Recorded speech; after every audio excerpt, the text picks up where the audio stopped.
When we think about a greener future, cities are not the first thing that comes to mind. However, humans, for the most part, live in them. According to the United Nations, in 2050, up to 68% of the world's population will live in cities. How can we rethink our urban environments to become greener and cleaner places to live? If we dreamt a little, Quebec City could become a leader in creating the city of the future. In 2050, what could Quebec City look like?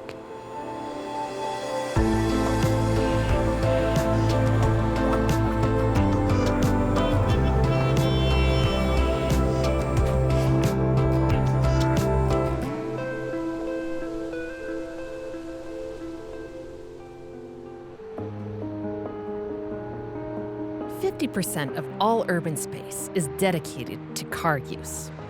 So it's impossible to imagine the future of Quebec City without rethinking how we get around. Transit influences how we connect from one area of the city to another. It is central to city life and determines our relationships with family, friends, work, and leisure. Changes to transit systems can create strong reactions. How would we like to see Quebec City evolve in regards to transport? First, let's look at the current situation. In Quebec City, on average, there are 1.43 cars per household. But not all neighborhoods are the same. For example, in the city center, where there is a denser population and neighborhoods are mixed use, car ownership is lower at 0.8 cars per household because residents can easily walk, bike, or take the bus to get around. When we travel away from the city center and into more residential or single-use neighborhoods, car ownership climbs to 1.92 cars per household, more than double than in the city center.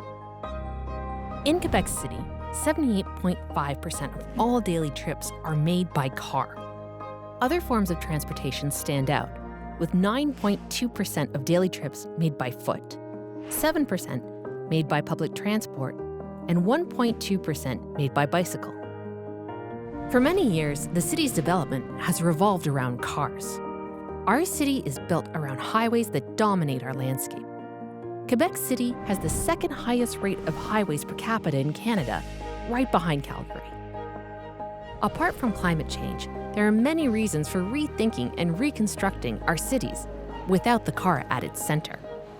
Who better than Etienne Grandmont, director of Accès Transport Viable, to take stock of the challenges and opportunities facing Quebec City for the next 30 years? So in Quebec City, they're proposing a plan called the Réseau Structurant, and what that is basically a system of transportation that includes a tramway, potentially tram buses, and more metro buses. What are going to be the challenges of the next 30 years in planning around this transportation system? Well, the biggest challenge for the next 30 years will be to repair all we have done wrong in the last half of century. And we have to repair those, the low density territory that we have used for the last decades. In fact, you have to use this project as a way to increase the constructions of housing and commercial locals along the axis of transportation system. Can you explain the concept of induced demand for me? It's an economic law, first of all, okay? So when you create offer, you stimulate the demand. So a public transit system that can offer a lot of room in each vehicles, that can offer frequency, that is reliable and fast for the citizens, can help developing new habits of displacement. If you create a bike lane, just for example, the bike lane on Dupont Street, the city of Quebec realized that with this new infrastructure, they multiplied by 4 the number of cyclists every day. So it works. You create something and people will come. So just like in the Fields of Dream with Kevin Costner. If you build it, they will come. They will come, exactly. So it works for bike, it works for pedestrians. If you create sidewalks, they will use it because it's secure. They feel secured. So that's the same thing for cars. With new road infrastructure, you stimulate the selling of cars and the number of kilometers driven every day. That's exactly what we shouldn't do. And the best transportation plan is an urbanism plan. So we have to reshape our territory. We have to do better in constructing more density along these transportation system axes. We have to offer people a way of living without a car, creating enough density to let people do their grocery or go to the community center, any kind of services you can think, by foot or by bicycle. And when they have to go to the university or to their works, they can do it with the public transit. So that's what we want to achieve with our work at Accès Transport Viable, convincing governments to offer this to the citizens, and at the same time working on the citizens to ask for these services. Are there any cities that you find really inspiring, cities that are doing these things right? Are there good examples of cities with great transportation plans? Yeah, there's a lot of cities in the world that are doing well. We can talk surely about the Northern European cities like Amsterdam or Copenhagen that are very strong in bicycle culture. In Copenhagen, 50% of each trip made every day in the city are made by bike. That's something very strong. New York City have a very good and strong public transit network. There's a lot of examples in the world. We have to get inspired by them and develop our own ideas, own project, own concepts adapted to Quebec City, our topography, our weather, our culture, our politics and budget system and law too. So let's get inspired and develop the city of Quebec well. Let's dream a little bit. In the future, in 2050, what do you think cities will be like? What is the sort of ideal city? The ideal city. I dream that someday we will live in a city like Wakanda. Wakanda? In Black Panther. In Black Panther, yeah, okay. Exactly. The cities in Wakanda seems to be very high, with high density. The city is made for pedestrian display trips. You walk, you just walk. So there's a lot of human contact. You have the train to make your trips if you want to go for long distances. They're all electric trains. Yeah, with Vibrium or something like that. No, that's something cool because that's kind of a dream of the city that I have. I hope that someday most of the trips will be made by foot or by bike. Using human energy to make this trip. Instead of using petroleum or even electricity. And when you will have to go for long distance trips, you will have enough supply of public transit to make all these displacement, all these trips. And at the end, my personal dream is that driving a personal car will be a leisure just like we use horses now today. So it's just a leisure, a weekend leisure, and people will rent a car or use their personal car to do just as a leisure. But in a functional way, they will use public transit, they will use their foot and bicycle to travel around in the It won't city. be the default. It will be a hobby. Exactly. It will be a hobby. Very interesting. Thanks for coming. This has been really interesting and inspiring. I think there's a bus passing. Shall we go catch it? Yeah. Do you have your pass? Apart from new highway projects, it's rare that we question the billions of dollars spent on highway expansion and maintenance every year. We are investing colossal sums into maintaining a highway network that is very inefficient and unsustainable. Tax dollars spent on infrastructure will last 50 to 70 years. But will the car still be the choice transit in 30 years? Currently, there are public transportation projects being implemented everywhere. In Quebec City, the Structuring Transport Network will see the light of day in 2026. Overall, this network will make it possible to cross the city efficiently, cheaply, and quickly. The structuring transport network will act as the foundation of transit, and more branches can be added to the network in the future. With a growing and diversified public transit system, less space will be needed for cars. What will the impact of working from home be in the long term? Its potential to reduce rush hour traffic was discovered during the COVID pandemic. What if Quebec City implemented a gondola system like some major cities around the world? Singapore, La Paz, and New York have implanted urban gondolas or aerial trams to help citizens get from one area to another. Recently, Edmonton has started to explore adding an aerial tram to its public transportation network. Quebec City, with its many hills and escarpment, could greatly benefit from adding aerial trams, which are low cost to build and operate, as well as being perfectly adapted to a winter climate. Will we finally invest in high-speed interurban trains, monorails, or even Hyperloop projects? With an efficient, comfortable, and affordable interurban transit system, will we really need cars?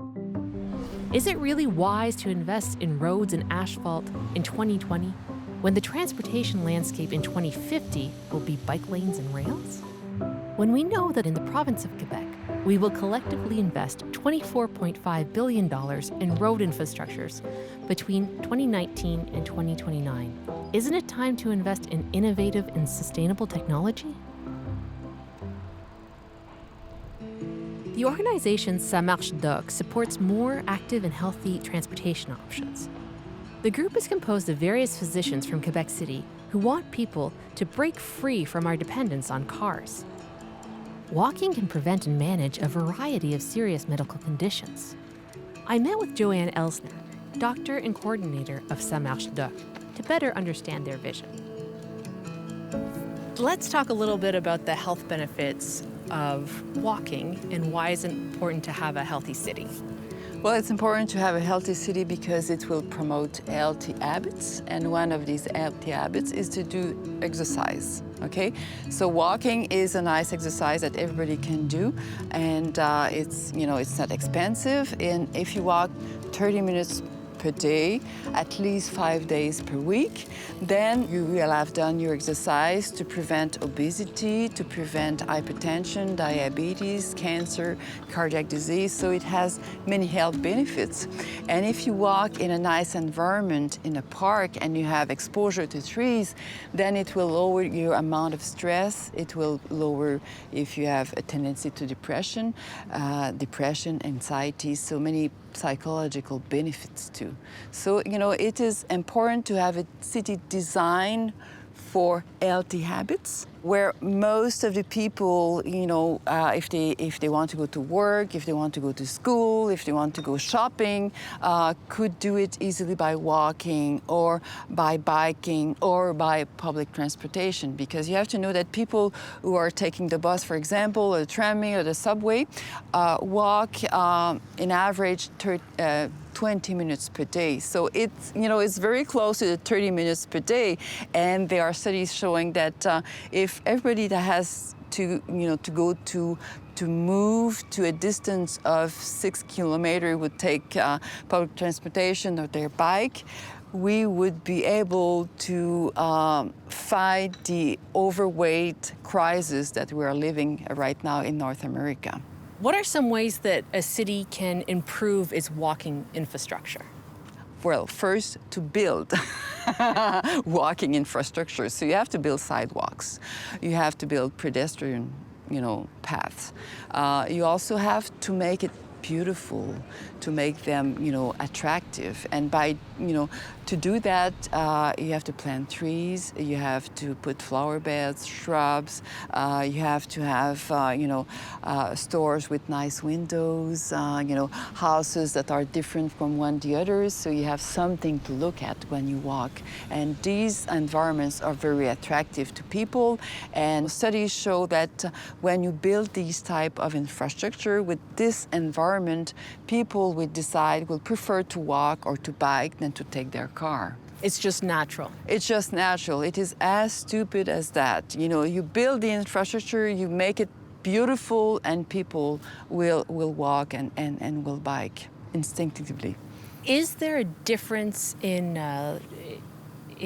types of planting trees, like coniferous versus deciduous? You know, the choice of trees, you know, is very important because if you want to protect from wind, conifers are better than, you know, deciduous trees.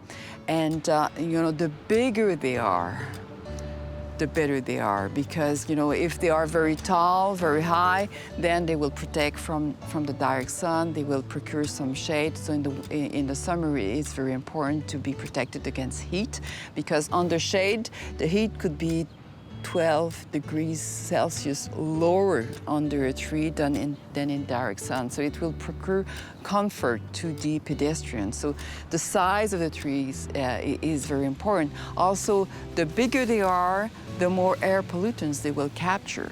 There are several studies showing that greening cities will reduce the prevalence of several diseases, okay? So optimal greening of a city with a 40% canopy, okay? And with an ideal city like that, you can reduce the prevalence of stress by 39%, the prevalence of obesity by 40%, the prevalence of respiratory diseases, cardiac diseases, hypertension, diabetes, cancer by about 10%, and the percentage of premature death by 10 to 20% in our Canadian cities. And all these diseases represent about $26 billion per year in Quebec. So if we reduce the prevalence of these diseases by 10%, then you will save $2.6 billion per year in Quebec. So it means that you will be able to build one tramway per year. That's incredible. That's incredible. That's a huge amount of money, and this is why it is so important to start right now to invest in the greening of our city, in the mobility of our city, because it will save lives, it will improve the life of people, but it will also save money. But to plant trees and to make parks, you need the space, and in a city, in our North American cities, 50% of the space is made for cars. So you really have to invest into mobile or into mobility, so in public transportation, in biking transportation, in walking transportation, so people will leave their car, they won't need their car anymore, so you will be able to take the place of parking lots and to plant trees and to make parks. The two go together. Can you give an example in Quebec City of a place that has an excellent walking infrastructure? Well, here. Yeah, this is the linear park of the Central River. There are nice pedestrian paths and also bike lanes. So this is really a very nice setting, and it's really beautiful because, as you can see, there are trees, but there's also behind these shrubs there is a river, and you can see the river, but you can also see some ducks and other presence of animals. And the more biodiverse an environment is, the more attractive it is to humans. You have to know that in cities, usually the rich people live close to parks, okay? And the poor people live in a gray environment. So no trees, lots of parking lots. And so if you want to establish a social justice, you have to have green spaces close to everybody. And linear parks are really beautiful for that because they go, across districts. Like this park here is along a river, and this river flows from, poor districts to richer districts, and it established a social justice because then people who live in, poor environments, well, now their environment is richer because of this linear park. If you had one piece of advice for our viewers of how to make their city greener or better, or how to get involved, what would you say to them? I would say educate people. Okay, first explain to them why it is important for them, why it is important for their health, their well-being, and also their finances, and the future of their children. And I would tell them that we have to start right now by doing the right things, and we have to do it everywhere. Not to do an eco-quartier in a small part of the city and then develop the rest like, standard development that we've been doing for the last 20 years. Well, thank you so much, Dr. Joanne Elsner from Ça Marche Dock, or Works Dock. Shall we go for a little walk? Avec pleasure. Okay, great. The car takes up 50% of space in cities. That leaves only 50% of space for all other activities. Yet on average, we only use our car for 1 to 2 hours per day. When in use, most vehicles only have the driver, leaving 85% of the space empty. We have dedicated our cities to machines we hardly use and are mostly empty. What could we do with the space created for cars if we massively invested in public transit and active mobility? Rethinking our transportation will transform our cities, clean the air, and help bring us together. Diversified transportation options is the key to greener horizons.